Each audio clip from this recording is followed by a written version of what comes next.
Suamiku mengira aku akan mati kedinginan di hutan saat dia merayakan kemenangannya. Dia lupa, rumah mewah itu adalah wilayah kekuasaanku. Sebuah alat sadap kecil di lampu kristal telah merekam segalanya. Kini, aku kembali dari neraka untuk memutar rekaman kehancurannya di depan semua orang. Sembari bersiap mendengarkan kisah ini, yuk, absen dulu di kolom komentar, dari kota mana saja kalian menonton. Jangan lupa dukung channel ini dengan like dan subscribe ya, supaya kami makin semangat mempersembahkan cerita yang lebih menarik lagi. Namaku Ratna. Orang-orang mengenalku sebagai wanita yang memiliki segalanya. Karir yang cemerlang sebagai direktur perusahaan properti, saldo rekening yang cukup untuk membeli apa saja yang diinginkan mata, dan sebuah rumah mewah peninggalan orang tua yang berdiri megah di kawasan elit Jakarta Selatan. Rumah ini bukan sekadar bangunan. Ini adalah istana bagiku, saksi bisu masa kecilku bersama ibu dan ayah, serta saksi kerja kerasku mempertahankan warisan mereka. Namun, di balik dinding marmer yang dingin dan pilar-pilar kokoh ini, aku merasa semakin kesepian. Satu-satunya orang yang menemani hari-hariku di rumah besar ini adalah Diko, suamiku. Kami menikah 3 tahun lalu. Diko adalah pria yang tampan, pandai berbicara, dan selalu bisa membuatku merasa dilindungi. Setidaknya, itulah yang kurasakan di awal pernikahan kami. Tapi belakangan ini, perlindungan, itu terasa lebih seperti pengawasan. Dan kasih sayangnya terasa seperti selimut tipis yang menutupi sesuatu yang busuk. Siang itu, aku pulang lebih awal dari kantor karena kepalaku terasa pening. Biasanya, aku akan memberi kabar pada Diko jika pulang cepat. Tapi entah mengapa hari itu aku ingin langsung masuk saja ke kamar dan beristirahat. Mobilku meluncur pelan memasuki garasi. Mobil Diko ada di sana, artinya dia ada di rumah. Sejak dia berhenti dari pekerjaan lamanya setahun lalu dengan alasan ingin fokus berinvestasi saham, Diko memang lebih banyak menghabiskan waktu di rumah. Aku melangkah masuk lewat pintu samping yang terhubung ke dapur, menghindari suara sepatu hak tinggiku beradu dengan lantai. Niatku hanya ingin mengambil air dingin sebelum naik ke lantai 2. Namun, langkahku terhenti saat sayup-sayup mendengar suara Diko dari ruang tamu utama. Ruang tamu itu adalah jantung rumah ini. Sebuah ruangan luas dengan langit-langit setinggi 7 meter, di mana sebuah lampu gantung kristal raksasa, yang harganya setara dengan sebuah mobil keluarga, menggantung dengan anggun. Tenang saja, sayang. Sebentar lagi, suara Diko terdengar rendah, seperti berbisik tapi penuh penekanan. Aku menahan napas, merapatkan tubuhku ke dinding koridor. Siapa yang dia panggil? Sayang? Apakah itu ibunya? Atau... Si Ratna itu gampang. Dia bucin banget sama aku. Lanjut Diko. Kali ini ada nada meremehkan yang membuat darahku berdesir panas. Dokumen rumah? Aman. Sertifikat semua ada di brankas. Tapi aku sudah tahu kodenya. Begitu dia setuju tanda tangan surat kuasa jual beli itu, uangnya langsung cair. Kita bisa langsung cabut ke Eropa. Jantungku serasa berhenti berdetak. Kakiku lemas seketika. Aku harus berpegangan pada dinding agar tidak merosot jatuh. Rumah ini, dia ingin menjual rumah warisan ibu dan ayah, dan dia menyebut nama wanita lain? Iya, makanya. Momen tahun baru ini pas banget. Aku sudah siapkan rencana biar dia mau lepasin rumah ini. Kamu sabar dong. Jangan telepon terus kalau dia lagi di rumah. Ini kebetulan dia lagi kerja. Aku membekap mulutku sendiri agar isak tangis tertahan. Diko, pria yang selama ini kubayari kartu kreditnya, kuberikan fasilitas mobil mewah, dan kuhormati sebagai kepala rumah tangga meski penghasilannya nol, ternyata sedang merancang kehancuranku. Dengan sisa tenaga yang ada, aku mundur perlahan.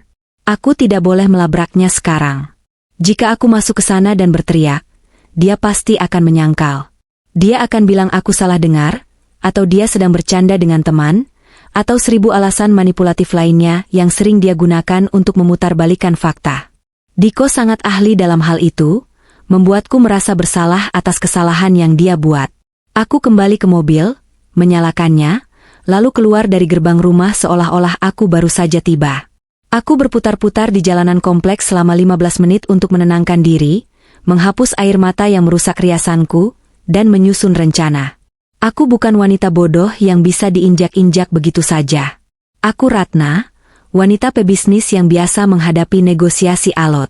Aku akan menghadapi Diko dengan cara yang sama. Saat aku benar-benar masuk rumah 15 menit kemudian, Diko menyambutku dengan senyum lebar di pintu depan. Wajahnya tampak tanpa dosa, seolah percakapan busuk di telepon tadi tidak pernah terjadi. "Sayang, kok sudah pulang? Sakit?" tanyanya dengan nada khawatir yang dibuat-buat, sambil memijat bahuku. "Pusing sedikit," jawabku datar, berusaha sekuat tenaga untuk tidak menepis tangannya yang terasa menjijikkan di kulitku. "Ya sudah, kamu istirahat ya. Mau aku buatkan teh?" "Nanti saja," potongku. Malam itu, aku tidak bisa tidur. Aku memandangi Diko yang mendengkur di sebelahnya. Pikiranku bekerja keras. Aku butuh bukti. Bukti konkret yang tidak bisa disangkal. Diko sering menerima telepon atau tamu, rahasia, saat aku di kantor. Dia selalu melakukannya di ruang tamu, duduk di sofa kulit favoritnya, tepat di bawah lampu kristal besar itu. Ide itu muncul begitu saja. Lampu kristal. Besoknya, aku berpura-pura berangkat kerja seperti biasa. Namun, aku hanya pergi ke toko peralatan elektronik Spycam dan perekam suara di pusat kota. Aku membeli sebuah voice recorder berukuran sangat kecil, seukuran jempol orang dewasa, dengan daya rekam tinggi dan baterai yang tahan berhari-hari. Alat itu berwarna bening keemasan, hampir menyerupai ornamen kaca. Siangnya, aku memastikan lewat CCTV di ponselku bahwa Diko sedang pergi ke gym. Ini kesempatanku. Aku pulang ke rumah, mengunci pintu, dan menyeret tangga lipat tinggi dari gudang. Tanganku gemetar saat menaiki tangga itu. Tinggi sekali. Aku harus mencapai bagian tengah lampu kristal itu. Lampu gantung ini memiliki banyak kelopak kaca dan ornamen rumit. Dengan hati-hati, aku menyelipkan alat perekam suara itu di antara sela-sela kristal, tepat di bagian tengah yang rimbun namun tidak menghalangi cahaya. Warnanya yang senada membuatnya nyaris tak terlihat, tersamar sempurna oleh kilauan kaca di sekitarnya. "Sempurna," bisikku sambil menuruni tangga dengan napas memburu.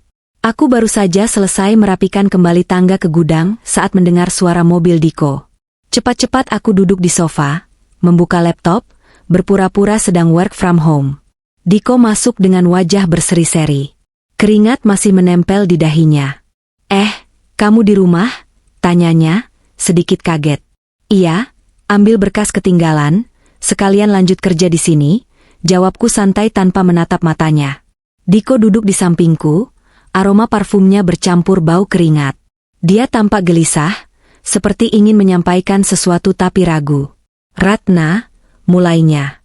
"Tahun baru tinggal 2 hari lagi. Kamu ada rencana?"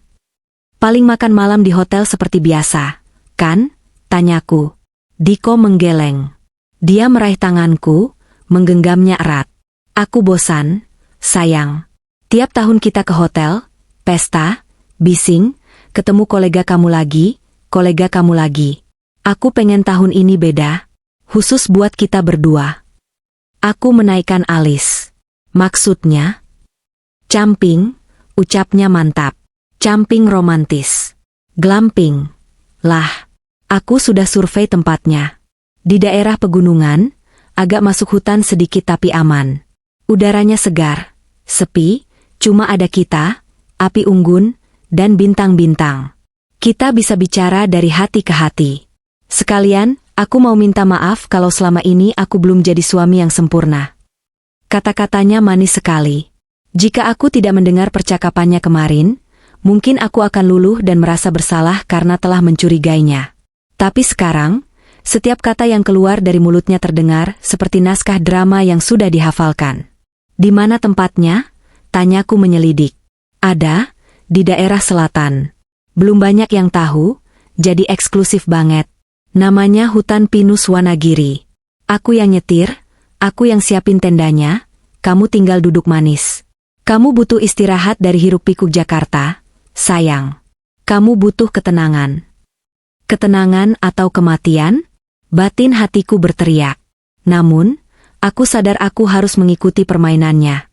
Jika aku menolak, dia akan curiga. Aku perlu waktu untuk mengumpulkan bukti rekaman dari alat yang baru saja kupasang. Lagi pula, jika aku ikut, aku bisa tahu apa sebenarnya rencananya. Apakah dia hanya ingin merayuku agar mau menandatangani surat jual beli rumah di suasana romantis? Atau ada sesuatu yang lebih jahat? Oke, jawabku sambil memaksakan seulas senyum tipis. Ide bagus. Aku juga butuh udara segar. Mata Diko berbinar. Ada kilatan aneh di sana, bukan kilatan cinta, melainkan kilatan kemenangan. Serius? Asyik. Kamu gak bakal nyesel, sayang. Ini bakal jadi malam tahun baru yang gak akan pernah kamu lupakan seumur hidup. Ya, jawabku dalam hati. Dan mungkin akan jadi malam terakhirmu merasa aman, Diko.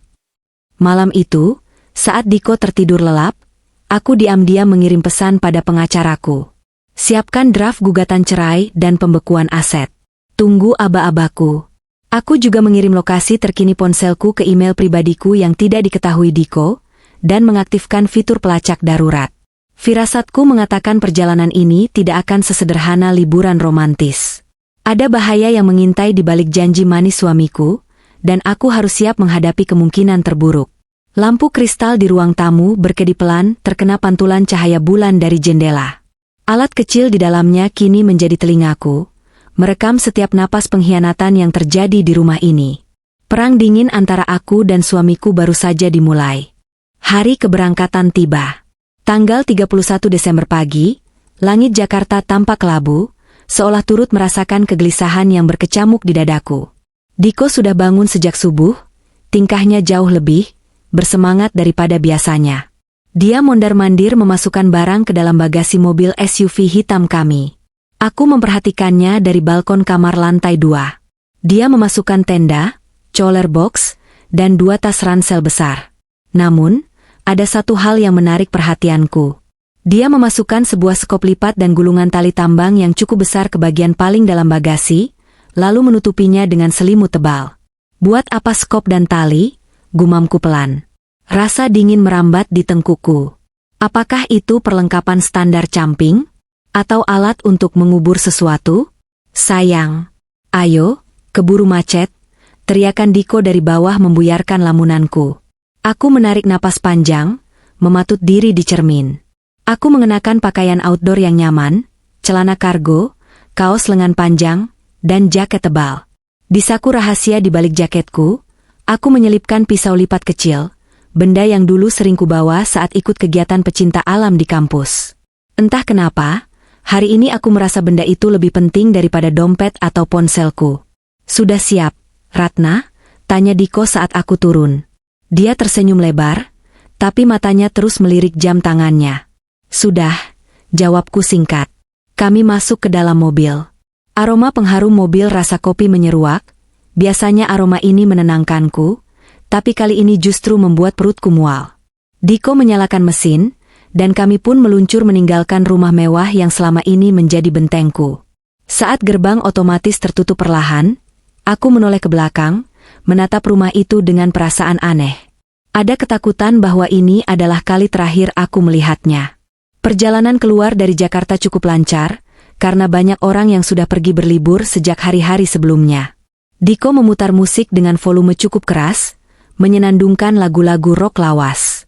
Dia tampak berusaha keras membangun suasana ceria, tapi justru terasa canggung. Kamu kok diam saja dari tadi? Tanya Diko setelah kami berkendara hampir 2 jam. Kami sudah mulai memasuki jalan tol luar kota. Ngantuk, dustaku. Semalam kurang tidur. Tidur saja dulu. Perjalanan masih jauh, sekitar 3 atau 4 jam lagi. Nanti kalau sudah dekat hutan, aku bangunin. Pemandangannya bagus banget di sana. Aku menyandarkan kepala ke jendela, memejamkan mata tapi tidak benar-benar tidur. Aku mengamati Diko lewat celah mataku yang sedikit terbuka. Dia tidak tenang. Tangannya mengetuk-ngetuk setir dengan ritme cepat, kakinya terkadang menginjak gas terlalu dalam lalu mengerem mendadak. Sesekali dia melirik ponselnya yang diletakkan di dashboard, mengecek pesan yang masuk, lalu tersenyum miring. Siapa yang dia hubungi? Selingkuhannya? Apakah wanita itu menunggu kabar kematianku? Setelah 3 jam perjalanan di jalan aspal yang mulus, Diko membelokkan mobil keluar dari jalan utama.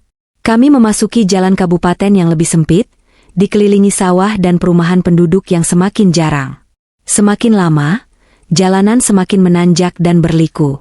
Masih jauh, Dik? Tanyaku, kali ini benar-benar terbangun karena guncangan mobil. Sebentar lagi masuk kawasan hutannya. Tenang, mobil ini kuat kok, jawabnya. Jalan aspal perlahan berganti menjadi jalan berbatu dan tanah padat. Rumah penduduk sudah tidak terlihat lagi. Kanan dan kiri kami kini dipenuhi pepohonan tinggi yang rapat. Cahaya matahari sore mulai terhalang oleh rimbunnya dedaunan, membuat suasana di dalam mobil menjadi remang-remang. Aku mengeluarkan ponselku. Sinyal yang tadinya full 4G, kini tinggal 1 bar, dan kadang hilang timbul menjadi edge. Sinyalnya jelek banget di sini, komentarku, berusaha menyembunyikan nada panik. Namanya juga hutan. Sayang, sahut Diko santai. Kan tujuannya detoks digital. Biar nggak diganggu kerjaan kantor terus. Matikan saja HP-nya. Aku tidak mematikannya. Justru aku diam-diam berusaha mengirim lokasi terkini via WhatsApp ke nomor sahabatku, tapi pesan itu hanya berakhir dengan ikon jam dinding. Pending. Jantungku mulai berpacu lebih cepat. Kami benar-benar terisolasi. Mobil terus merayap naik, menembus hutan yang semakin lebat. Tidak ada kendaraan lain yang berpapasan dengan kami. Hanya ada suara mesin mobil yang menderu dan gesekan ranting pohon yang menyentuh bodi mobil. Diko, ini terlalu sepi, kataku, tidak bisa lagi menahan rasa was-was. Apa kita tidak salah jalan? Sebaiknya kita cari camping ground yang lebih ramai saja. Wajah Diko berubah. Senyum manisnya lenyap, digantikan oleh ekspresi dingin yang belum pernah kulihat sebelumnya. Rahangnya mengeras. Kamu ini banyak protes ya, Ratna? Suaranya datar, tapi tajam. Aku sudah capek-capek siapin ini buat kamu. Hargai sedikit usaha suamimu, kenapa sih? Aku terdiam, kaget dengan perubahan nadanya. Diko yang biasanya sabar dan penurut tiba-tiba membentakku. Bukan begitu, tapi ini sudah mau malam, dan jalanannya bahaya, belaku. Diam, potongnya. Kita sudah sampai. Diko membanting setir ke kiri, masuk ke sebuah jalan setapak yang lebih kecil, nyaris tak terlihat karena tertutup semak belukar. Mobil berguncang hebat. Diko, kamu mau kemana? Ini bukan jalan, teriakku, tanganku mencengkeram pegangan pintu erat-erat. Dia tidak menjawab. Matanya menatap lurus ke depan dengan tatapan kosong yang mengerikan. Mobil terus melaju menembus semak-semak selama sekitar 10 menit. Semakin jauh dari jalan utama, semakin dalam ke jantung hutan yang gelap. Akhirnya, mobil berhenti di sebuah tanah lapang kecil yang dikelilingi pohon-pohon raksasa. Tempat itu sunyi senyap. Tidak ada pos penjagaan, tidak ada tenda lain, tidak ada tanda-tanda kehidupan manusia. Hanya ada suara serangga hutan yang mendenging nyaring dan angin yang mendesau di antara dedaunan. Diko mematikan mesin. Kesunyian yang tiba-tiba terasa mencekam. Turun, perintah Diko tanpa menoleh padaku. Apa? Turun, Ratna. Sekarang, bentaknya sambil memukul setir. Aku gemetar. Firasat buruku terbukti. Ini bukan liburan. Ini eksekusi. Aku menatap keluar jendela. Hutan di luar sana tampak seperti mulut monster yang siap menelan siapa saja. Matahari hampir terbenam sepenuhnya, menyisakan langit berwarna ungu tua yang kelam. Diko, kita bicara dulu. Kalau kamu butuh uang, aku bisa kasih. Kita pulang ya, bujukku, suaraku bergetar. Diko tertawa. Tawa yang kering dan hampa. Dia menoleh padaku, tatapannya penuh kebencian. Uang? Oh, aku pasti dapat uangmu. Tapi aku nggak butuh kamu lagi, Ratna. Aku muak hidup di bawah ketiak istri. Aku muak disuruh-suruh. Aku mau bebas. Dia keluar dari mobil, berjalan memutar ke sisi pintuku, dan membukanya dengan kasar. Dia menarik lenganku, memaksaku keluar dari mobil. Diko, sakit. Lepasin. Aku meronta, mencoba melepaskan cengkeramannya yang kuat. Dia menghempaskanku ke tanah yang lembab dan dingin. Aku jatuh terduduk, celanaku kotor oleh lumpur. Lihat sekelilingmu, Ratna, katanya sambil merentangkan tangan. Indah kan? Sepi kan? Cocok buat tempat peristirahatan terakhir ratu properti yang sombong. Aku mundur dengan pantatku, berusaha menjauh darinya. Kamu gila, Diko. Orang-orang akan mencariku. Polisi akan melacak kita. Siapa yang cari? Kamu bilang ke semua orang kita private camping. Gak ada yang tahu lokasi ini kecuali aku. Dan soal polisi, mereka akan menemukan mobil ini nanti di jurang. Tanpa rem. Kecelakaan tragis. Sayangnya, jasadmu mungkin gak akan pernah ketemu dimakan binatang buas, atau membusuk di sini. Air mataku tumpah. Bukan karena sedih, tapi karena ketakutan yang amat sangat. Diko kembali masuk ke mobil. Dia tidak menurunkan barang-barang camping. Dia tidak mengambil sekop. Dia tidak membunuhku langsung. Diko menyalakan mesin mobil. Dia menatapku dari balik kaca jendela yang setengah terbuka. Nikmati malam tahun barumu, sayang. Sendirian, ucapnya sambil menyeringai. Diko, jangan tinggalkan aku. Diko, teriakku histeris. Aku bangkit dan berlari mengejar mobil yang mulai bergerak mundur. Tapi Diko menginjak gas. Roda mobil berputar kencang, melemparkan lumpur ke wajahku. Mobil itu berbalik arah dengan cepat, lalu melaju kencang meninggalkan area tanah lapang itu, kembali menembus semak-semak menuju jalan keluar. Aku berlari sekuat tenaga, paru-paruku terasa mau pecah. Diko, kembali. Jangan lakukan ini. Suara mesin mobil semakin menjauh, tertelan oleh rimbunnya hutan. Lampu belakang merah mobil itu menghilang di balik tikungan, meninggalkan aku dalam kegelapan yang total. Aku berhenti berlari, jatuh berlutut di atas tanah berbatu. Napasku tersengal-sengal. Hening. Hanya suara napasku sendiri dan suara hutan yang semakin nyaring. Dingin mulai menusuk kulit. Aku meraba saku celana. Kosong. Ponselku tertinggal di dashboard mobil. Dompetku ada di tas tangan yang juga ada di dalam mobil. Aku tidak punya apa-apa. Hanya pakaian yang melekat di badan dan pisau lipat kecil di saku jaket. Diko benar-benar melakukannya.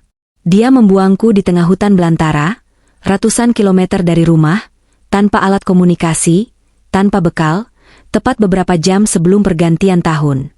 Dia meninggalkanku untuk mati perlahan. Rasa takut perlahan berubah menjadi rasa dingin yang mematikan. Tapi di balik rasa dingin itu, ada bara api kecil yang mulai menyala di dadaku. Bara kemarahan. Kau pikir aku akan mati di sini, Diko? Bisikku pada kegelapan. Kau salah besar. Aku akan bertahan hidup.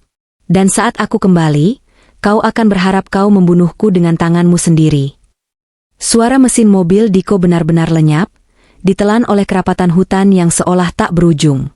Kini, hanya ada kegelapan. Pekat, tebal, dan mencekik. Aku berdiri mematung di tengah jalan setapak berlumpur itu. Mataku nanar menatap ke arah di mana lampu belakang mobil suamiku menghilang. Diko. Panggilku lagi, tapi kali ini suaraku terdengar serak dan putus asa. Tidak ada jawaban. Tidak ada suara klakson yang menandakan dia berbalik arah karena kasihan. Yang ada hanya suara gesekan dedaunan yang tertiup angin malam, terdengar seperti bisikan ribuan hantu yang sedang menertawakan kebodohanku. Kakiku gemetar hebat, bukan hanya karena dingin, tapi karena guncangan batin yang luar biasa. Aku jatuh terduduk di atas tanah basah.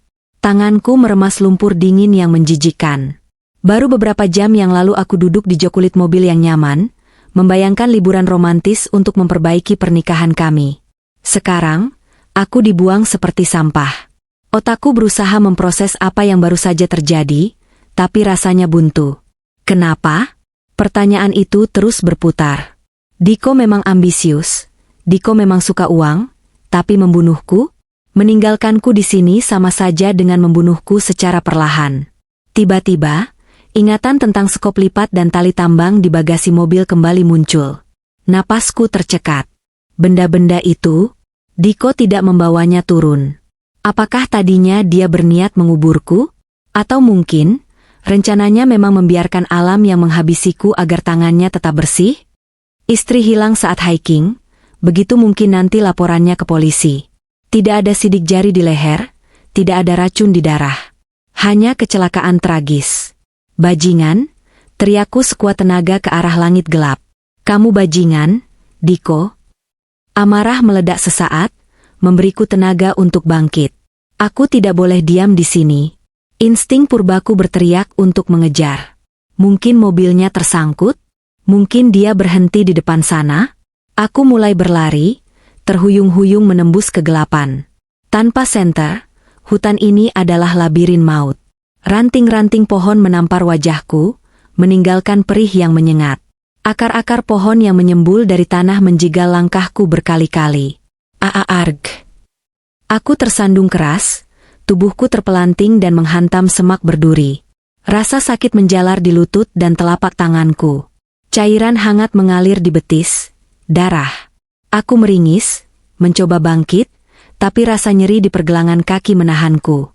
Aku meraba saku celana lagi, sebuah gerakan refleks yang sia-sia. Tidak ada ponsel. Tidak ada cahaya. Aku sendirian dalam arti yang paling harfiah. Saat aku duduk tersungkur di tanah yang lembab itu, barulah realitas menghantamku sepenuhnya. Diko sudah merencanakan ini dengan sangat rapi. Camping romantis, ini adalah jebakan kematian. Dia tahu aku tidak akan curiga. Dia tahu aku mencintainya. Atau setidaknya, dia tahu aku masih berusaha mempertahankan pernikahan ini. Dia memanfaatkan kelemahanku, kepercayaanku, untuk menghancurkanku. Air mataku tumpah lagi, kali ini bukan karena takut, tapi karena rasa sakit hati yang teramat dalam. Aku ingat wajahnya saat mendorongku keluar dari mobil tadi. Tatapannya dingin, penuh kebencian. Itu bukan wajah suami yang sedang marah, itu wajah musuh yang sudah lama memendam dendam. Aku muak hidup di bawah ketiak istri, katanya tadi. Jadi selama ini, segala fasilitas yang kuberikan, mobil mewah yang dia kendarai, kartu kredit yang dia gesek sesuka hati, semua itu justru memupuk kebencian di hatinya. Ego laki-lakinya terluka karena istrinya lebih sukses. Tapi alih-alih bekerja keras, dia memilih jalan pintas, menyingkirkan istrinya dan mengambil hartanya. Bodohnya aku, rutuku sambil memukul tanah. Seharusnya aku sadar sejak dia mulai mendesak soal surat kuasa jual beli rumah itu. Rumah itu, warisan ibu dan ayah. Tempat aku tumbuh besar. Diko ingin menjualnya dan menikmatinya bersama wanita lain.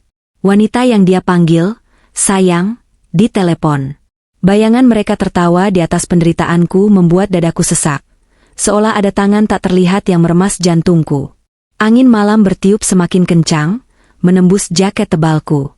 Suhu udara di hutan pegunungan ini mungkin sudah mencapai belasan derajat Celcius. Gigiku mulai bergemeretuk. Jika aku diam saja di sini, aku akan mati kedinginan sebelum pagi datang. Hipotermia adalah pembunuh senyap. Aku harus bergerak. Tapi kemana? Gelap gulita di segala arah. Tiba-tiba, terdengar suara, krek, dari arah semak-semak di sebelah kiriku. Suara ranting patah terinjak sesuatu yang berat. Jantungku berhenti berdetak sesaat. Mataku membelalak, berusaha menembus kegelapan. Apakah itu Diko? Apakah dia kembali untuk memastikan aku mati? Diko, panggilku lirih, antara berharap dan takut. Hening. Lalu terdengar geraman rendah. Bukan suara manusia. Itu suara binatang. Bulu kuduku meremang. Hutan ini mungkin dihuni babi hutan, anjing liar, atau bahkan macan tutul. Aku ingat Diko bilang lokasi ini jarang dijamah manusia. Itu artinya, ini adalah wilayah kekuasaan hewan liar. Ketakutan yang tadi sempat tertutup amarah kini kembali menguasai, lebih kuat dari sebelumnya. Aku meraba saku dalam jaketku dengan tangan gemetar. Pisau lipat. Benda kecil itu adalah satu-satunya senjataku.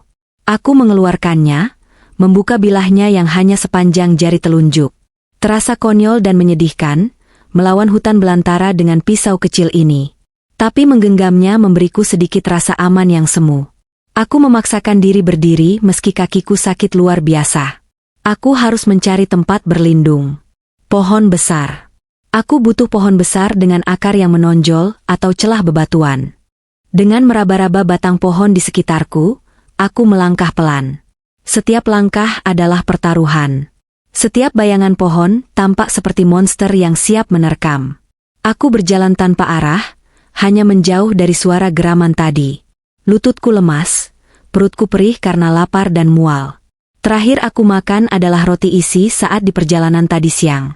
Sekarang, rasa lapar itu bercampur dengan adrenalin, menciptakan sensasi mual yang menyiksa. "Ibu, ayah tolong Ratna," bisikku. Biasanya aku wanita yang rasional, tidak terlalu percaya pada hal-hal mistis atau pertolongan gaib. Tapi malam ini, aku merasa sangat kecil.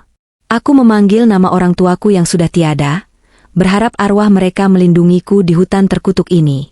Akhirnya, tanganku menyentuh permukaan batu yang dingin dan kasar.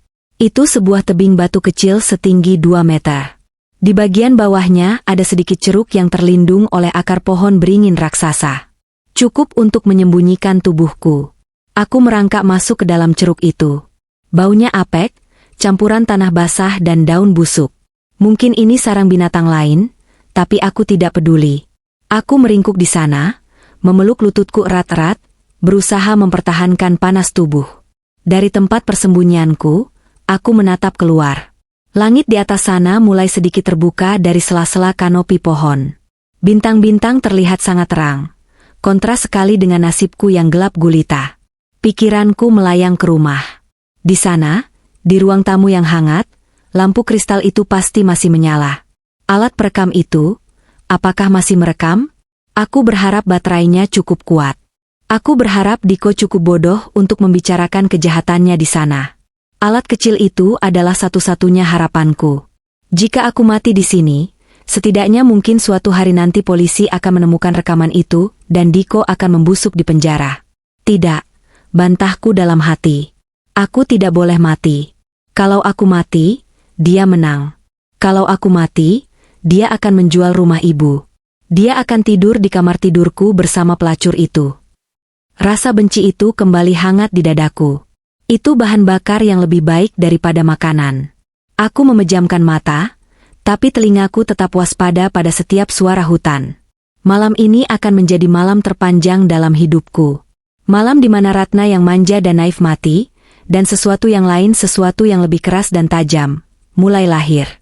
Waktu terasa melambat, seolah jam pasir alam semesta tersumbat. Aku tidak tahu jam berapa sekarang.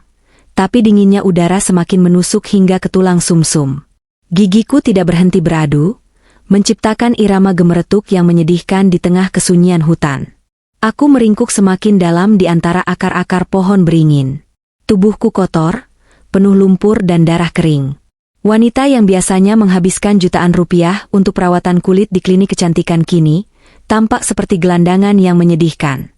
Betapa ironisnya nasib. Uang, jabatan, kekuasaan, semua itu tidak ada artinya di hadapan alam yang buas ini. Di sini, hukum rimba yang berlaku, siapa yang kuat bertahan, dia yang hidup. Tiba-tiba, suara letupan terdengar di kejauhan. Duar, duar. Aku tersentak kaget, menggenggam pisau lipatku erat-erat, mengira itu suara tembakan pemburu. Tapi kemudian, suara itu diikuti oleh gemuruh sorak-sorai yang sayup-sayup, terbawa angin dari jarak yang sangat jauh. Aku mendongak, mengintip dari celah dedaunan. Di langit sebelah utara, jauh di balik bukit-bukit yang mengurungku, aku melihat percikan cahaya warna-warni. Merah, hijau, emas.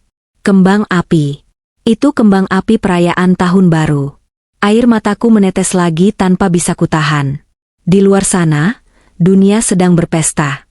Orang-orang meniup trompet, berpelukan, mencium pasangan mereka, dan memanjatkan doa serta harapan untuk tahun yang baru. Jutaan manusia sedang bersuka cita menyambut masa depan. Sementara aku di sini, di dalam lubang tanah, berjuang untuk sekadar bernapas, menunggu mati atau diselamatkan. Selamat tahun baru, Ratna, bisikku parau pada diriku sendiri. Ucapan selamat paling menyedihkan yang pernah kuucapkan. Bayangan tahun baru lalu melintas di kepalaku. Saat itu, aku dan Diko makan malam di sebuah restoran rooftop bintang 5 di Jakarta. Dia memegang tanganku, menatap mataku dengan lembut, dan berkata, "Semoga tahun depan kita makin bahagia ya, sayang." Bohong. Semua itu bohong. Saat dia mengucapkan itu, dia pasti sudah merencanakan ini. Atau setidaknya, dia sudah memikirkan cara untuk menyingkirkanku. Betapa bodohnya aku. Betapa butanya cinta membuatku tidak melihat seringai serigala di balik senyum manisnya. Suara kembang api terus meletup-letup, seperti mengejek penderitaanku. Setiap ledakan cahaya di langit mengingatkanku pada Diko. Dia pasti sedang merayakan kemerdekaannya sekarang. Mungkin dia sedang membuka botol champagne mahal yang dibeli pakai uangku dan bersulang dengan selingkuhannya. Akhirnya si jalang itu mampus juga. Mungkin begitu kata mereka sambil tertawa. Bayangan itu membakar benakku. Rasa panas menjalar dari ulu hati naik ke kepala. Rasa takut dan sedih yang tadi mendominasi, perlahan mulai tergeser oleh emosi lain yang jauh lebih kuat, dendam. Aku membayangkan wajah Diko. Wajah sok ganteng yang dulu kupuja, kini ingin kurobek dengan kuku-kukuku. Aku membayangkan dia menandatangani surat jual beli rumah ibu. Tidak, itu tidak boleh terjadi. Itu rumah ibu. Darah dan keringat orang tuaku ada di setiap bata rumah itu. Aku tidak akan membiarkan bajingan itu mengambilnya. Aku menghapus air mata di pipiku dengan kasar, meninggalkan goresan lumpur di wajah. Aku tidak akan menangis lagi. Air mata hanya membuang cairan tubuh yang sangat kubutuhkan. Dengar aku, Tuhan, ucapku, kali ini suaraku tegas meski serak. Jika Engkau izinkan aku keluar dari hutan ini hidup-hidup, aku bersumpah. Aku bersumpah demi nyawaku sendiri, aku akan menghancurkan Diko. Aku akan membuatnya menyesal pernah dilahirkan. Aku akan membuatnya memohon kematian yang tidak akan kuberikan dengan mudah. Sumpah itu terasa mengikat, memberiku kekuatan baru. Rasa dingin di tubuhku seolah sedikit berkurang, digantikan oleh bara api dendam yang mulai menyala terang. Aku mulai berpikir strategis. Aku tidak boleh hanya menunggu. Besok pagi, begitu matahari terbit, aku harus bergerak. Aku harus mencari air. Manusia bisa bertahan berminggu-minggu tanpa makan, tapi hanya beberapa hari tanpa air. Aku ingat pelajaran dasar survival yang pernah kubaca di majalah, air mengalir ke tempat yang lebih rendah. Jadi, aku harus mencari lembah atau turunan. Di sana pasti ada sungai. Jika aku menemukan sungai, aku bisa mengikutinya. Sungai biasanya bermuara ke sungai yang lebih besar, dan di pinggiran sungai besar biasanya ada pemukiman.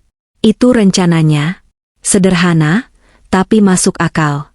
Malam semakin larut. Kembang api sudah berhenti. Hutan kembali sunyi, menyisakan suara binatang malam yang tak henti bersahutan. Rasa kantuk mulai menyerang, berat sekali. Tapi aku takut tidur. Aku takut ada ular atau kalajengking yang merayap masuk ke bajuku. Aku takut aku tidak akan bangun lagi. Namun, tubuhku yang lelah akibat guncangan emosi dan fisik akhirnya menyerah. Mataku terpejam. Dalam tidur ayam itu, aku bermimpi. Aku bermimpi sedang berada di rumah. Aku melihat diriku sendiri duduk di sofa ruang tamu. Diko masuk membawa nampan berisi 2 gelas minuman. Dia tersenyum, menyerahkan gelas itu padaku. Aku meminumnya. Tiba-tiba tenggorokanku panas. Aku tercekik. Diko tertawa, wajahnya berubah menjadi tengkorak. Aku tersentak bangun. Jantungku berdegup kencang. Gelap masih menyelimuti. Tapi ada yang berbeda. Suara burung. Cuitan burung yang riuh rendah terdengar di atas kepalaku. Aku mendongak. Langit di sela dedaunan sudah tidak lagi hitam pekat, melainkan biru tua keabuan. Semburat cahaya tipis mulai terlihat di ufuk timur. Fajar telah tiba. Aku berhasil melewati malam pertama. Aku merangkak keluar dari persembunyianku. Tubuhku kaku semua, rasanya seperti dipukuli benda tumpul. Kakiku yang terkilir semalam kini bengkak dan berdenyut nyeri. Tapi aku masih hidup. Cahaya matahari pagi mulai menembus kabut hutan, menciptakan pilar-pilar cahaya yang indah sekaligus mistis. Embun menetes dari ujung daun. Aku menjulurkan lidah, menjilati tetesan embun di daun talas lebar di dekatku. Rasanya tawar dan sedikit berdebu, tapi bagiku itu air paling segar di dunia. Aku berdiri, berpegangan pada batang pohon. Rasa sakit di kakiku luar biasa, membuatku harus menggigit bibir agar tidak menjerit. Aku mematahkan sebuah dahan kayu yang cukup kokoh untuk kujadikan tongkat. Ayo, Ratna. Jalan, perintahku pada diri sendiri. Aku mulai melangkah tertatih-tatih, menuruni kontur tanah yang miring. Setiap langkah adalah perjuangan. Aku tidak tahu di mana jalan keluarnya, tapi aku tahu satu hal, aku harus pulang. Ada pertunjukan yang harus kuselesaikan. Ada suami durhaka yang harus kuberi pelajaran. Dan ada rumah yang harus kurebut kembali. Hutan belantara ini mungkin luas dan menakutkan, tapi kemarahan seorang istri yang dikhianati jauh lebih mengerikan. Aku, Ratna, akan pulang dari kematian. Dan saat aku sampai di sana, Diko akan tahu arti neraka yang sesungguhnya. Matahari sudah sepenggalah naik, cahayanya yang terik mulai menembus kanopi hutan yang rapat, memanggang kulitku yang penuh luka gores. Aku tidak tahu sudah berapa jam aku berjalan. Mungkin 3 jam? Atau 5 jam? Waktu terasa melengkung di sini. Yang aku tahu hanyalah rasa sakit. Setiap langkah adalah siksaan. Kakiku yang terkilir semalam kini bengkak sebesar bola tenis. Berdenyut seirama dengan detak jantungku yang lemah. Aku berjalan seperti orang mabuk, menyeret kaki kanan sambil bertumpu berat pada tongkat kayu rapuh yang kupungut tadi pagi. Rasa lapar sudah melewati fase perih, dan kini berubah menjadi rasa kosong yang membuat kepala melayang. Tenggorokanku kering kerontang, rasanya seperti menelan pasir setiap kali aku mencoba menelan ludah yang memang sudah tidak ada. Air, aku butuh air. Racauku lirih. Pikiranku mulai kacau. Halusinasi mulai berdatangan. Di sudut mataku, aku melihat bayangan Diko berdiri di balik pohon, tersenyum mengejek sambil memegang botol air mineral dingin yang berembun. Tapi saat aku menoleh, hanya ada batang pohon berlumut. Aku ingin marah, tapi tenagaku sudah habis bahkan untuk sekadar mengumpat. Tiba-tiba, telingaku menangkap suara yang berbeda.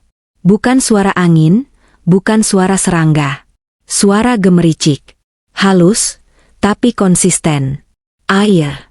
Adrenalin membanjiri tubuhku yang lelah.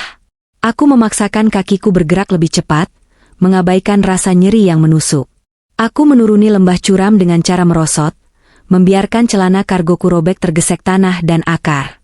Dan di sana, di dasar lembah itu, mengalir sebuah sungai kecil dengan air yang jernih. Tanpa pikir panjang, aku menjatuhkan tongkatku dan merangkak menuju tepian sungai. Aku membenamkan wajahku ke dalam air yang dingin itu. Aku meminumnya dengan rakus. Tidak peduli apakah air itu mengandung bakteri atau kotoran. Bagiku, itu adalah nektar surga. Rasa dingin yang mengalir di tenggorokan, membasuh rasa putus asa yang sempat hinggap. Setelah puas minum, aku membasuh wajah. Air sungai berubah keruh bercampur lumpur dan darah kering dari wajahku. Aku menatap pantulan diriku di permukaan air yang tenang. Sosok yang menatap balik padaku nyaris tak bisa dikenali. Rambut kusut masai penuh ranting, wajah bengkak dan lecet, mata cekung dengan lingkaran hitam di bawahnya. Ratna sang direktur cantik sudah mati. Yang ada kini hanyalah Ratna sang penyintas. Mbak? Mbak ngapain di situ? Suara itu membuatku terlonjak kaget hingga nyaris tercebur ke sungai. Aku menoleh liar, tanganku refleks meraba saku jaket mencari pisau lipat. Di seberang sungai, berdiri seorang laki-laki parubaya mengenakan topi rimba lusuh dan memanggul seikat kayu bakar. Wajahnya tua dan keriput, tapi matanya memancarkan ketulusan, bukan ancaman. Dia menatapku dengan campuran rasa kaget dan kasihan. Tolong. Suaraku keluar serak, nyaris tak terdengar. Bapak itu meletakkan kayu bakarnya dan bergegas menyeberangi sungai dangkal itu, melompati bebatuan dengan lincah. Ya Allah, Gusti, Mbak kenapa? Tersesat? Tanyanya panik saat melihat kondisiku dari dekat. Aku mengangguk lemah. Saya ditinggal. Aku tidak sanggup menceritakan semuanya. Terlalu rumit, terlalu menyakitkan. Ditinggal rombongan hiking?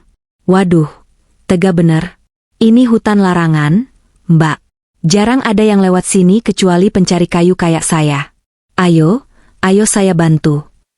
Bapak itu, yang kemudian mengenalkan dirinya sebagai Pak Maman, memapahku berdiri. Tubuhnya yang kecil ternyata sangat kuat. Dia menuntunku pelan-pelan menyusuri pinggiran sungai, menuju jalan setapak yang tidak pernah kulihat sebelumnya. Motor saya ada di ujung jalan sana, Mbak. Dekat pos perhutani lama. Kuat jalan dikit lagi ya, bujuknya sabar, seperti bicara pada anak kecil. Setiap langkah terasa berat, tapi kehadiran manusia lain memberiku kekuatan baru. Harapan.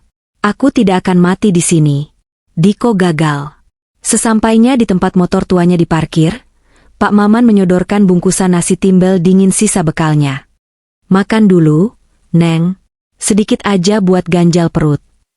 Aku memakan nasi itu dengan tangan gemetar. Rasanya hambar. Tapi bagiku lebih enak dari steak wagyu di restoran bintang 5 langgananku. Sambil mengunyah, otakku mulai bekerja cepat menyusun strategi. Pak, panggilku setelah tenagaku sedikit pulih. Bapak mau bawa saya kemana? Ya ke kantor polisi lah, Neng. Atau puskesmas. Neng harus lapor kalau ditinggal rombongan, terus diobati itu kakinya. Jangan, sergahku cepat, membuat Pak Maman kaget. Aku menatap matanya dalam-dalam, memohon. Pak, tolong dengarkan saya. Suami saya, dia orang jahat. Dia yang buang saya di sini. Kalau Bapak bawa saya ke polisi sekarang, dia punya banyak uang, dia bisa putar balik fakta. Dia bisa celakakan saya lagi sebelum saya siap. Pak Maman terdiam, mengerutkan kening. Dia orang desa yang sederhana, mungkin sulit mencerna intrik kejahatan orang kota. Tapi dia bisa melihat ketakutan dan kejujuran di mataku. Terus Neng mau gimana? Antar saya ke jalan besar yang ada angkutan umum atau taksi, Pak. Tapi tolong, jangan bilang siapa-siapa Bapak nemuin saya. Anggap saja Bapak nggak pernah lihat saya hari ini. Saya mohon. Pak, ini soal nyawa saya. Aku melepas jam tangan mewahku, satu-satunya harta yang masih melekat. Ini buat Bapak. Harganya mahal, bisa buat beli motor baru. Tapi tolong rahasiakan ini. Pak Maman menolak jam tangan itu dengan halus. Simpan saja, Neng. Saya tolong ikhlas. Kalau memang suaminya jahat begitu, ya sudah, saya antar sampai pangkalan ojek di perbatasan desa. Dari sana Neng bisa cari mobil ke kota. Perjalanan keluar hutan dengan motor butut Pak Maman terasa menyiksa bagi tubuhku yang remuk redam, tapi angin yang menerpa wajahku adalah angin kebebasan. Kami melewati jalan berbatu, lalu jalan aspal rusak, hingga akhirnya sampai di sebuah pangkalan ojek di pinggir jalan raya provinsi. Terima kasih, Pak. Bapak penyelamat hidup saya, ucapku tulus sambil menyalami tangannya. Aku menyelipkan jam tanganku ke saku jaketnya diam-diam saat bersalaman, karena aku tahu dia tak akan mau menerimanya jika kuberikan langsung. Hati-hati, Neng. Sing kuat, pesannya. Dari sana, aku menumpang truk pengangkut sayur yang menuju Jakarta. Sopirnya curiga melihat penampilanku, tapi aku beralasan habis kecopetan saat bak packing dan ingin pulang. Untungnya, dia orang baik yang memberiku tumpangan gratis. Sepanjang perjalanan di dalam truk yang bising dan bau solar itu, aku tidak tidur. Mataku menatap jalanan yang melesat di balik kaca jendela. Semakin dekat ke Jakarta, semakin dingin hatiku. Aku membayangkan Diko. Dia pasti sudah menelepon polisi dengan akting menangisnya. Dia pasti sudah mengabari keluarga besarku, berpura-pura panik. Tunggu aku, Mas, bisikku dalam hati. Istrimu pulang. Bukan sebagai mayat, tapi sebagai mimpi burukmu. Truk menurunkanku di pinggiran Jakarta Selatan saat malam mulai larut. Hiruk pikuk kota menyambutku. Lampu-lampu gedung pencakar langit, suara klakson yang bersahutan, polusi udara yang menyesakan, semua terasa begitu asing setelah kesunyian mematikan di hutan. Aku tidak langsung pulang. Aku mampir ke toilet umum di sebuah pom bensin. Di depan cermin yang buram, aku membersihkan lumpur di wajah dan tangan sebisanya. Aku merapikan rambutku, mengikatnya tinggi-tinggi. Aku membuang jaket luarku yang robek parah, menyisakan kaos lengan panjang yang kusam tapi masih layak. Aku terlihat berantakan, seperti gelandangan, tapi setidaknya wajahku sudah terlihat jelas. Wajah Ratna yang keras. Wajah Ratna yang siap berperang. Aku tidak punya uang sepeser pun. Jadi aku berjalan kaki. Rumahku masih sekitar 5 kilometer dari sini. Jauh, apalagi dengan kaki bengkak. Pukul 9 malam. Aku akhirnya berdiri di seberang jalan, tersembunyi di balik bayang-bayang pohon angsana besar, menatap rumahku sendiri. Rumah mewah berlantai 2 dengan pilar-pilar putih kokoh itu tampak terang benderang. Ada beberapa mobil terparkir di halaman depan. Mobil Diko, mobil polisi, dan mobil beberapa kerabat dekat. Hatiku mencelos melihat mobil polisi itu. Diko bergerak cepat. Dia benar-benar memainkan perannya dengan sempurna. Dari tempatku berdiri, Aku bisa melihat aktivitas di ruang tamu lewat jendela besar yang tirainya sedikit terbuka. Ada beberapa orang duduk menunduk. Diko terlihat duduk di sofa, menutupi wajahnya dengan tangan, bahunya terguncang-guncang. Di sampingnya, ada seorang wanita yang mengelus punggungnya, ibu mertuaku. Akting yang brilian, Diko. Kau pantas dapat piala Oscar. Perutku mual melihat kemunafikan itu. Ingin rasanya aku berlari masuk, mendobrak pintu, dan berteriak bahwa dia pembohong. Tapi tidak. Itu terlalu mudah. Itu hanya akan membuat drama, dan dia mungkin punya alibi lain. Aku butuh bukti yang tak terbantahkan. Aku butuh rekaman itu. Aku menarik napas panjang, menahan rasa nyeri di kaki, lalu bergerak memutar ke samping rumah. Kompleks perumahan ini cukup sepi, dan sistem keamanan di gerbang utama biasanya longgar terhadap pejalan kaki jika satpam sedang pergantian shift. Aku tahu seluk-beluk rumah ini lebih baik daripada siapapun. Ini rumah masa kecilku. Di bagian belakang, dekat area jemuran, ada pintu kecil yang biasanya digunakan oleh asisten rumah tangga atau tukang kebun. Kuncinya agak rusak sejak lama. Kalau didorong dengan teknik tertentu sambil diputar gagangnya, pintu itu bisa terbuka. Diko tidak tahu soal ini karena dia tidak pernah peduli urusan teknis rumah. Dengan jantung berdegup kencang seperti drum, aku memanjat pagar tembok samping yang tertutup tanaman rambat. Tanaman itu menyamarkan gerakanku sekaligus membantuku memanjat. Rasa perih akibat duri tanaman yang menusuk lengan tak kuhiraukan. Aku melompat turun ke halaman belakang dengan bunyi gedebuk pelan. Anjing penjaga tetangga sebelah menyala. Aku membeku, menahan napas. SSSTTT, desisku. Untungnya, anjing itu diam setelah beberapa saat. Aku mengendap-endap menuju pintu belakang. Bagus. Artinya pembantu sedang tidak ada di area belakang. Mungkin mereka semua disuruh berkumpul di depan untuk melayani tamu atau ikut bersedih. Tanganku yang gemetar memegang gagang pintu. Klik, krek, pintu terbuka. Aku masuk ke area dapur kotor. Aroma masakan sisa pesta menyergap hidungku, membuat perutku berbunyi nyaring. Ada tumpukan kotak catering di meja. Rupanya Diko memesan makanan enak untuk menghibur para tamu yang datang mencari istrinya yang hilang. Ironis sekali, aku mendengar suara-suara dari ruang tengah semakin jelas. Sabar ya, Nak Diko. Kita doakan saja Ratna segera ketemu. Suara seorang pria tua, mungkin Pak RT atau kerabat jauh. Saya nggak tahu harus gimana lagi. Om, suara Diko terdengar serak dan patah-patah. Saya menyesal ngajak dia camping. Harusnya kami di rumah saja. Saya bodoh, saya suami yang nggak becus menjaga istri. Darahku mendidih. Tanganku mengepal hingga kuku menancap ke telapak tangan. Sabar, Ratna. Sabar. Aku harus ke ruang tamu untuk mengambil alat itu. Tapi ruang tamu penuh orang. Bagaimana caranya? Aku menunggu. Aku bersembunyi di balik lemari penyimpan alat kebersihan di lorong sempit yang menghubungkan dapur dan ruang tengah. Dari celah pintu lemari, aku mengamati situasi. Sekitar setengah jam kemudian, tamu-tamu mulai pamit. Kami pamit dulu ya, Dik. Kalau ada kabar dari Sar, langsung kabari kami, ujar salah satu tamu. Iya, Om. Terima kasih sudah datang, jawab Diko lemah. Satu persatu mereka pergi. Polisi juga ikut pamit, menyisakan janji akan melanjutkan pencarian besok pagi dengan tim yang lebih besar. Kini tinggal Diko dan suara wanita lain. Bukan ibunya. Akhirnya pergi juga mereka. Capek banget aku pasang muka sedih terus. Suara Diko berubah drastis. Nada sedihnya lenyap seketika, berganti nada lega dan kesal. Sabar dong, Mas. Kan demi masa depan kita, sahut suara wanita yang renyah dan manja. Aku mengintip. Itu Siska.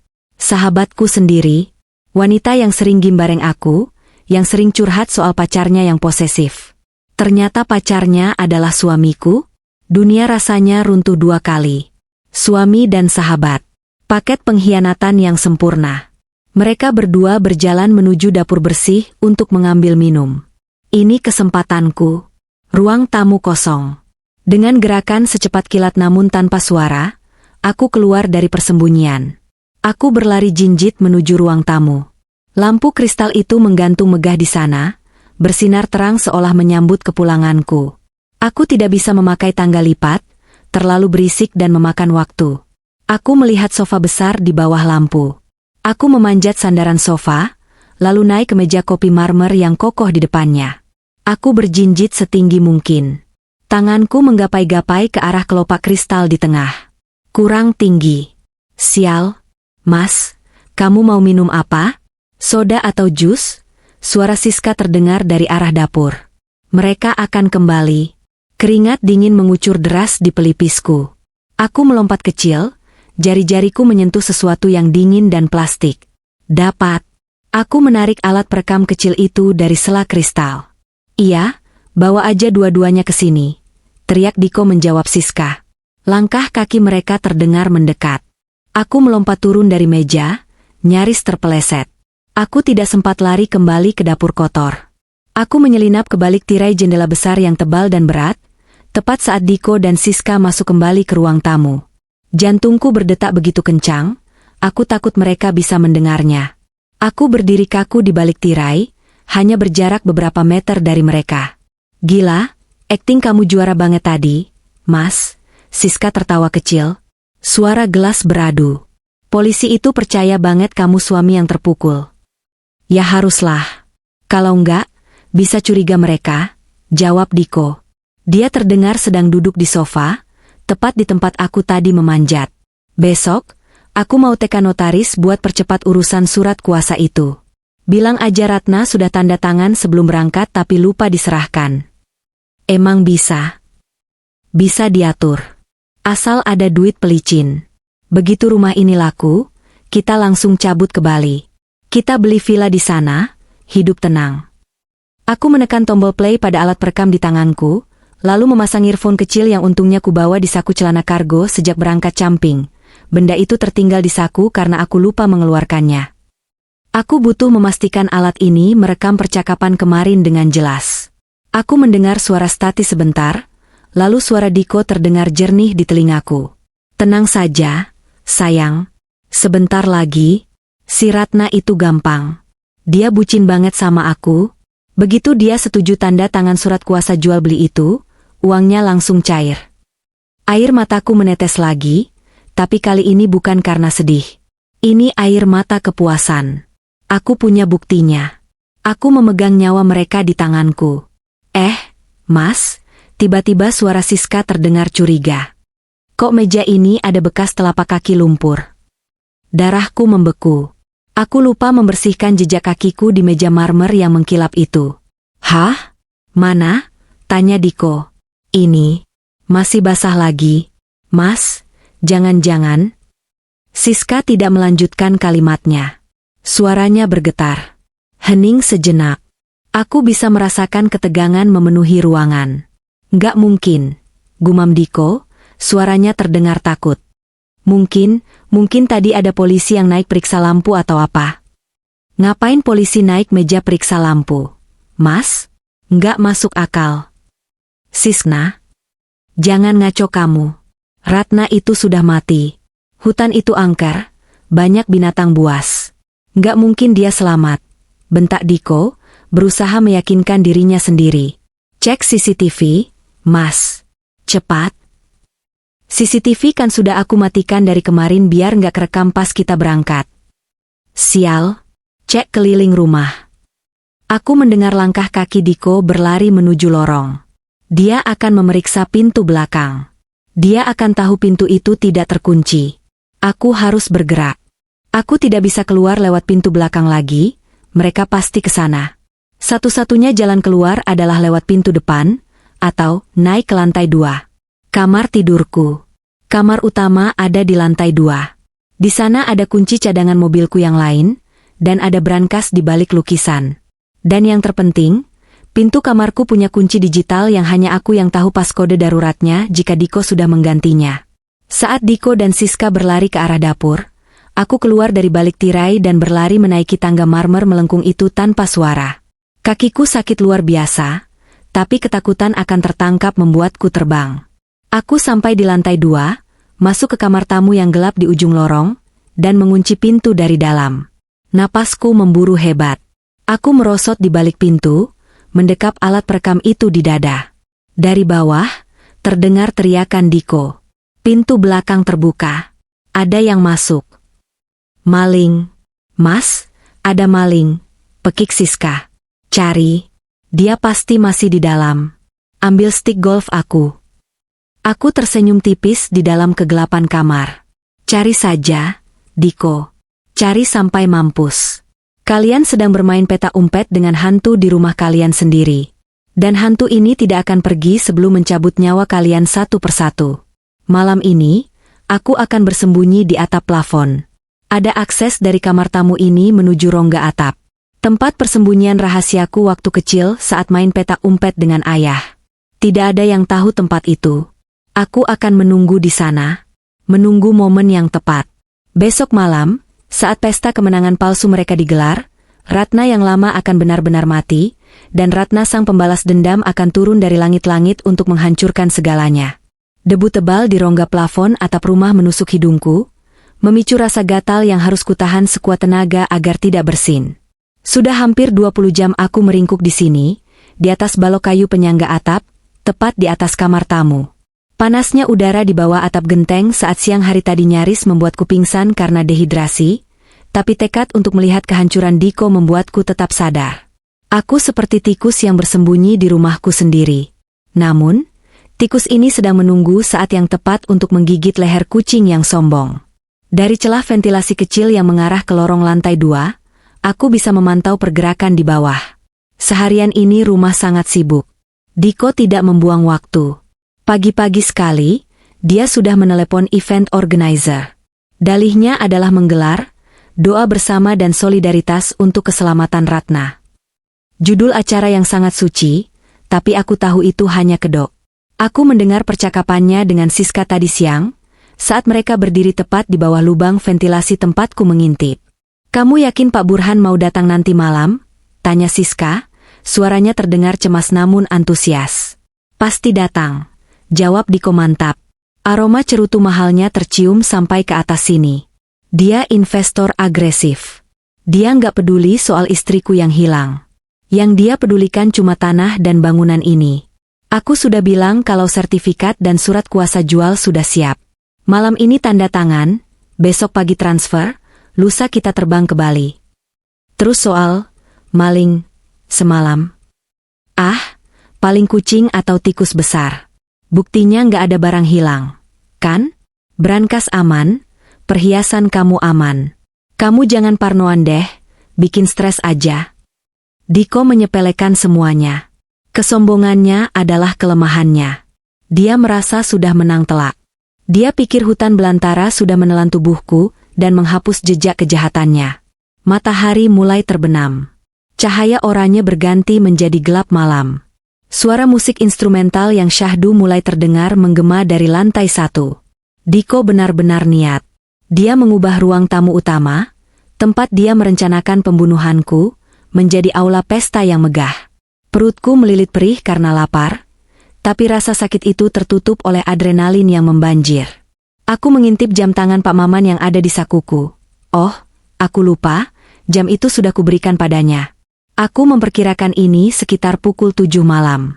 Tamu-tamu mulai berdatangan. Aku memutuskan untuk turun. Dengan hati-hati, aku membuka panel akses plafon di dalam lemari dinding kamar tamu.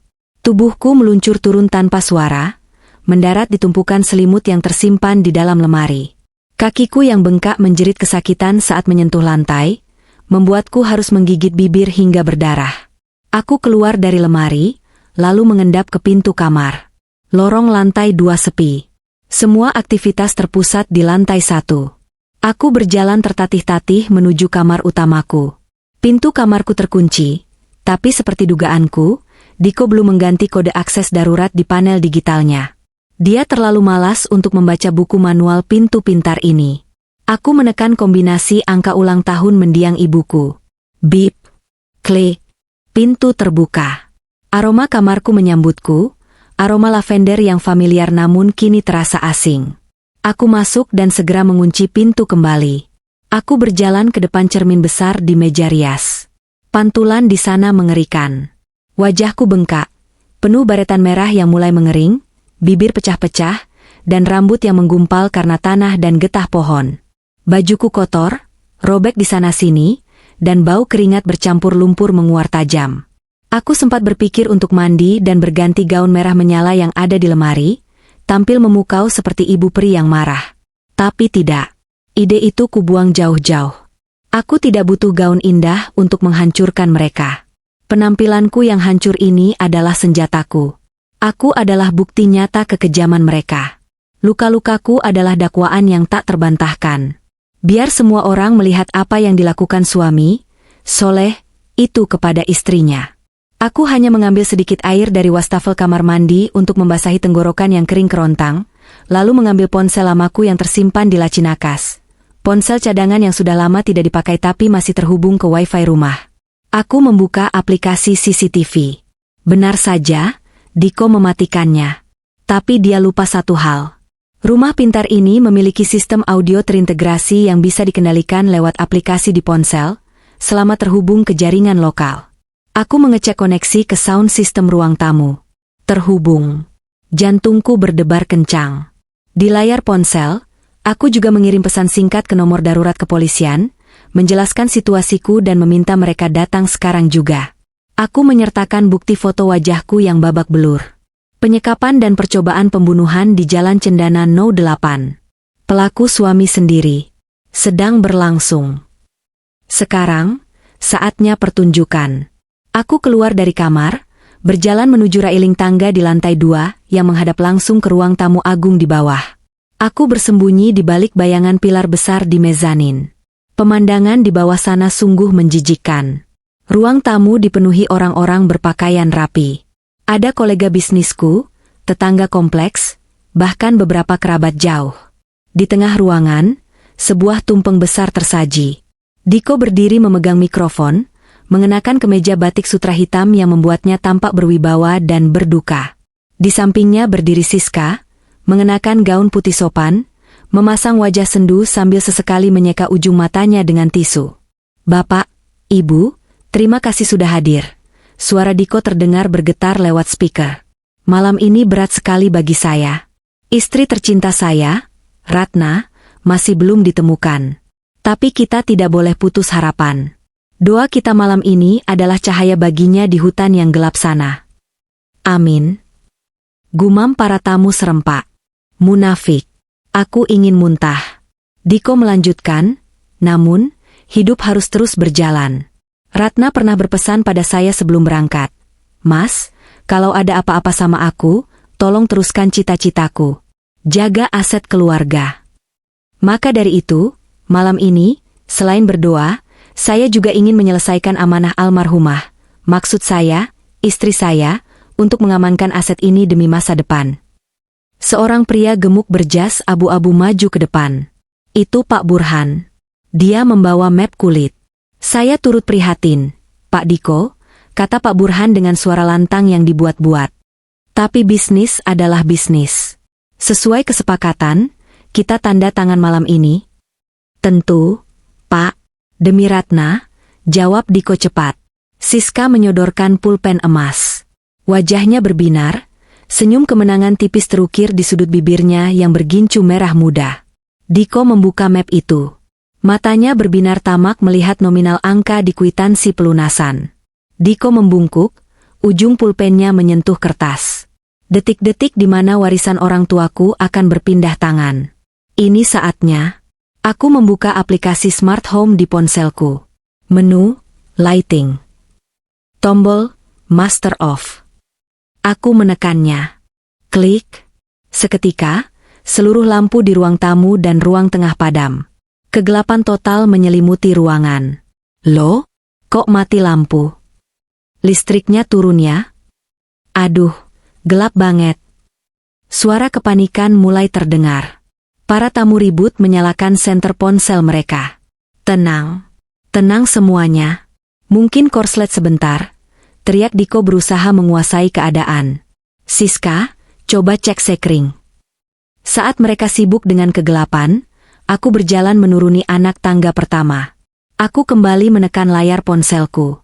Menu, lighting. Pilih, Spotlight Staircase. Nyalakan. Cetar. Satu-satunya lampu sorot yang menyala di ruangan itu, kini menyorot tajam ke arah tangga melengkung tempat aku berdiri. Cahaya putih terang itu membingkai sosokku dengan dramatis. Hening. Kesunyian yang tiba-tiba itu jauh lebih mencekam daripada kegaduhan tadi. Ratusan pasang mata mendongak, menatap ke arah tangga. Di sana, aku berdiri. Ratna. Istri yang hilang. Rambutku kusut masai seperti sarang burung. Wajahku penuh luka gores yang masih merah menyala. Bajuku kotor oleh lumpur kering dan darah. Aku berdiri tegak, meski satu kakiku bertumpu berat pada pegangan tangga. Mataku menatap tajam, langsung menusuk ke manik mata Diko yang berdiri di bawah sana. Siska menjerit tertahan, menutup mulutnya dengan kedua tangan. Wajahnya pucat pasi seperti mayat. Map di tangan Diko terlepas, jatuh berdebam ke lantai. Hantu. Bisik salah satu tamu. Itu Bu Ratna. Astaga. Kondisinya. Aku tidak bicara. Aku hanya melangkah turun. Satu anak tangga. Tap. Dua anak tangga. Tap. Suara langkah kakiku yang pincang terdengar jelas di keheningan ruangan. Aku bukan hantu. Aku adalah mimpi buruk yang menjadi nyata bagi mereka yang mengkhianatiku. Dan pesta mereka baru saja berubah menjadi sidang pengadilan. Suasana di ruang tamu yang megah itu membeku, seolah waktu berhenti berdetak. Semua mata terpaku padaku, sosok wanita yang seharusnya sudah menjadi mayat di dasar jurang atau santapan binatang buas. Udara terasa berat, penuh dengan ketegangan yang menyesakkan. Diko, pria yang beberapa detik lalu tampak begitu percaya diri dan berkuasa, kini gemetar hebat. Lututnya tampak goyah, seakan tulang-tulangnya melunak seketika. Wajahnya yang tadi berseri-seri penuh kemenangan kini memucat, lebih putih dari kemeja pelayan catering di sudut ruangan. Keringat dingin sebesar biji jagung mulai bermunculan di dahinya, mengalir turun melewati pipi yang dulu sering kubelai. Ratna, suaranya keluar mencicit, nyaris tak terdengar, pecah oleh ketakutan yang murni.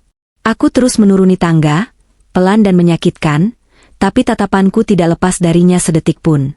Rasa sakit di kakiku kini tak lagi kuhiraukan. Itu hanya bahan bakar tambahan bagi amarahku. Siska, yang berdiri di samping Diko, mundur beberapa langkah hingga menabrak meja tumpeng. Tumpeng nasi kuning itu bergoyang, hiasan timun dan tomatnya jatuh menggelinding ke lantai, simbol perayaan yang kini berantakan. Mbak Ratna, kakakmu selamat, gagap Siska. Matanya liar, mencari jalan keluar, tapi kerumunan tamu menghalangi jalannya. Saat aku mencapai lantai dasar, kerumunan tamu membelah secara otomatis, memberiku jalan lapang menuju Diko. Mereka menatapku dengan ngeri, kasihan, dan bingung. Bau lumpur dan hutan yang menguar dari tubuhku menenggelamkan aroma parfum mahal para sosialita di ruangan itu. Diko berusaha menguasai dirinya. Insting manipulatifnya kembali bekerja. Dia memaksakan seulas senyum kaku yang terlihat mengerikan di wajah pucatnya. Sayang. Oh Tuhan, kamu selamat, serunya dengan nada sandiwara yang berlebihan. Dia merentangkan tangan, mencoba melangkah maju untuk memelukku. Aku mencarimu kemana-mana. Aku pikir aku kehilanganmu selamanya. Syukurlah kamu pulang. Dia pikir dia masih bisa membodohi orang-orang ini? Dia pikir pelukan hangat akan menghapus dosa percobaan pembunuhan? Saat tangannya hendak menyentuh bahuku, aku menepisnya dengan kasar. Plah, suara tepisan tanganku menggema di ruangan sunyi itu. Diko terhuyung mundur, kaget. Jangan sentuh aku dengan tangan kotor itu, desisku. Suaraku parau, serak karena dehidrasi dan teriakan di hutan, tapi terdengar tajam dan menusuk hingga ke sudut ruangan. Sayang, kamu kenapa? Kamu pasti syok. Kamu trauma. Diko masih mencoba bersandiwara, menoleh ke arah tamu-tamu dengan wajah memelas. Istri saya masih trauma, tolong dimaklumi. Trauma? Potongku lantang. Ya, aku trauma. Trauma karena mengetahui suamiku sendiri membuangku di tengah hutan belantara tanpa bekal, tanpa ponsel, demi menguasai harta warisan orang tuaku. Gumam kaget terdengar dari para tamu. Bisik-bisik mulai berdengung seperti lebah. Itu nggak benar. Kamu pasti halusinasi karena tersesat. Bantah Diko panik. Pak Burhan, tolong jangan dengarkan. Dia sedang sakit. Oh, aku sangat sehat, Diko, kataku sambil tersenyum miring, senyum yang tak mencapai mata. Pikiranku jernih sekali. Lebih jernih daripada saat aku menikahimu. Aku merogoh saku celana kargoku yang robek. Mengeluarkan alat perekam kecil berwarna emas itu.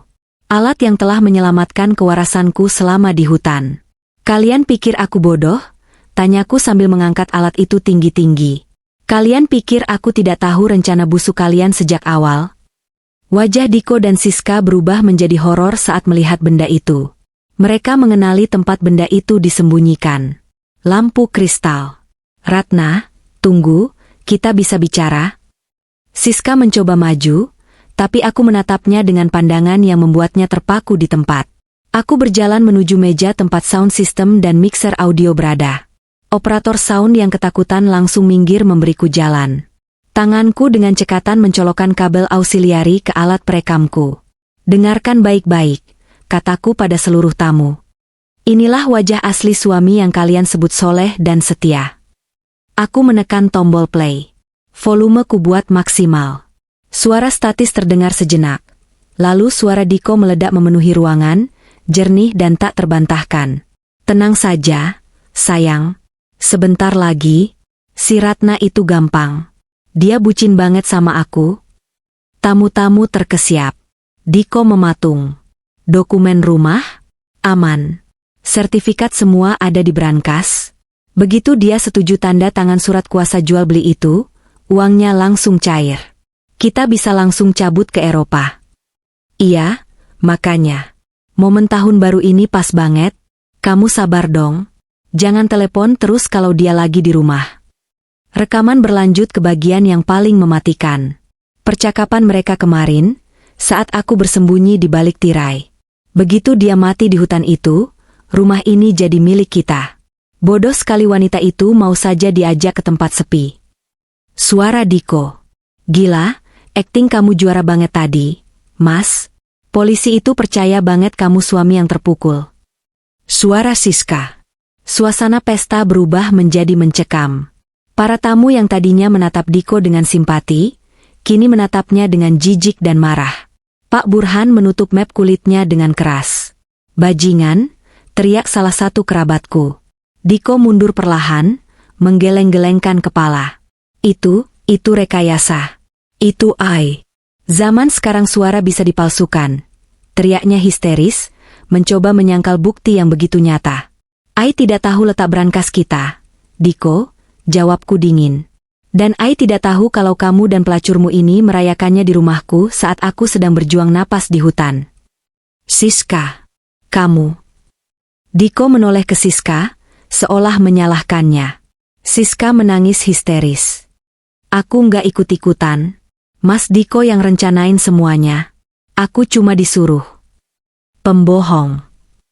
Diko mendorong Siska hingga jatuh tersungkur. Pertengkaran mereka menjadi tontonan yang menyedihkan. Dua tikus yang saling gigit saat kapal mulai karam. Tiba-tiba, suara sirine polisi terdengar meraung-raung dari halaman depan, semakin dekat dan semakin keras. Pintu depan terbuka kasar. 4 orang polisi berseragam lengkap dan 2 detektif berpakaian preman menyerbu masuk. Jangan bergerak. Polisi. Diko mencoba lari ke arah pintu belakang, tapi langkahnya terhenti oleh kerumunan tamu yang dengan sengaja menghalanginya. Salah satu sepupuku yang berbadan besar bahkan menjegal kakinya hingga Diko jatuh tersungkur mencium lantai. Aduh. Polisi dengan cepat meringkus Diko. Tangan yang dulu memakaikan cincin pernikahan di jariku, kini ditekuk paksa ke belakang punggung dan diborgol dengan bunyi klik yang memuaskan.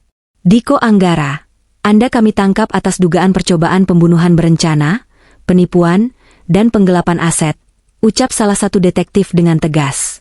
Siska juga tidak luput. Dia menjerit-jerit saat polisi wanita memborgolnya. Saya nggak salah, Pak. Saya dipaksa, racauannya tidak digubris. Saat Diko diseret melewati tempatku berdiri, dia mendongak. Matanya merah, penuh air mata ketakutan. Dia menatapku, memohon. Ratna, sayang tolong aku. Aku suamimu. Jangan biarkan mereka bawa aku. Aku khilaf, Ratna. Aku cintamu, kan? Aku menatapnya datar. Tidak ada lagi rasa cinta, tidak ada lagi rasa kasihan. Yang tersisa hanya rasa lega yang luar biasa. Suamiku sudah mati di hutan itu. Diko, jawabku pelan, tapi cukup keras untuk didengarnya. Yang berdiri di depanku sekarang hanyalah seorang kriminal. Bawa dia, perintahku pada polisi. Diko dan Siska diseret keluar diiringi cemoohan dan sorakan para tamu. Flash kamera ponsel para tamu menyala bersahutan, merekam momen kehancuran mereka untuk disebarkan ke media sosial. Besok pagi, seluruh Indonesia akan tahu siapa mereka sebenarnya. Ruangan perlahan mulai tenang, meski bisik-bisik masih terdengar. Pak Burhan menghampiriku, wajahnya tampak bersalah. Bu Ratna, saya benar-benar tidak tahu. Saya minta maaf. Transaksi ini batal demi hukum. Aku mengangguk lemah. Terima kasih, Pak. Silakan tinggalkan rumah saya. Satu persatu tamu pamit, menyalamiku dengan rasa hormat bercampur ngeri. Mereka tidak lagi melihatku sebagai istri Diko yang penurut. Mereka melihatku sebagai penyintas yang tak terkalahkan. Saat tamu terakhir pergi dan pintu depan tertutup, kesunyian kembali memeluk rumah mewah ini. Tapi kali ini, kesunyian itu tidak terasa menakutkan. Itu adalah kesunyian yang damai. Aku berjalan tertatih menuju sofa tempat Diko biasa duduk, dan menghempaskan tubuhku yang remuk redam di sana. Aku menatap lampu kristal di atas. Alat sadap itu sudah kucabut, tapi kilaunya tampak lebih terang dari sebelumnya. Aku menang. Air mata akhirnya tumpah, membasahi pipi yang kotor.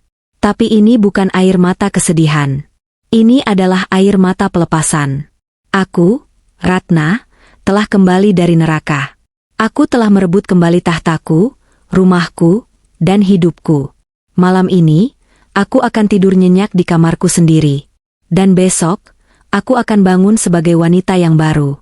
Wanita yang tidak akan pernah lagi membiarkan siapapun menginjak-injak harga dirinya.